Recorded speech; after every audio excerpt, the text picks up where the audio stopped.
She could challenge, and if she does, she could get her job back. But some in the community say that would be a step back. Is she gonna just sit there?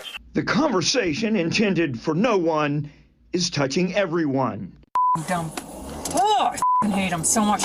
God, I hate this world. April 5th, Cincinnati police officer Rose Valentino is caught on her body cam. She's frustrated in traffic and begins a rant. Some say it's not only her words that are doing the talking. I hate him. Her body language after she, spoke those words was one of just anger. Joe Mallory is president of the NAACP. His reaction to Valentino being fired? Well, I think they came to the right decision, and we fully support the decision, and that's the only conclusion I think they could have and should have come to. But that decision could be reversed if Valentino challenges it and arbitrators agree that she should get her job back.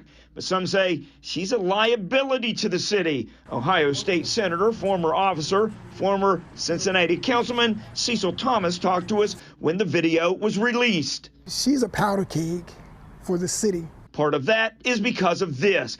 2018, she was one of 3 officers who held a realtor and prospective home buyers at gunpoint, thinking they were thieves. That cost the city about $150,000. In January 2019, after a homicide at the Glenway Pony Keg, she showed family crime scene pictures while at dinner at a local casino. In March 2020, she was arrested off duty. Her sister and brother-in-law accused her of punching them and repeatedly bashing a vehicle with an umbrella. She was charged in that case. So the one-time highly regarded officer, who was even a star in a policewoman reality show, is now facing a new reality.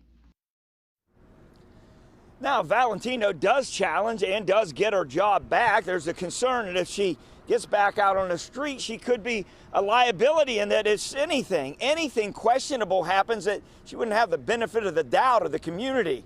Reporting live, Brian Hemrick, WLWT News 5. Yeah, Brian, what is the FOP, the Fraternal Order of Police, saying about Valentino?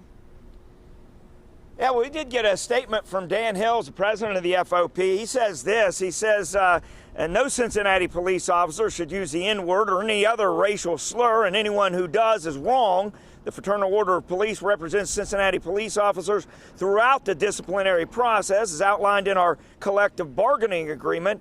Officer Valentino is entitled to challenge her termination if she chooses, and the FOP will represent her if she does. There's been no word to determine if Valentino will challenge that. Ashley? All right, Brian Hemrick leading the way on this story for us tonight. Thanks so much, Brian.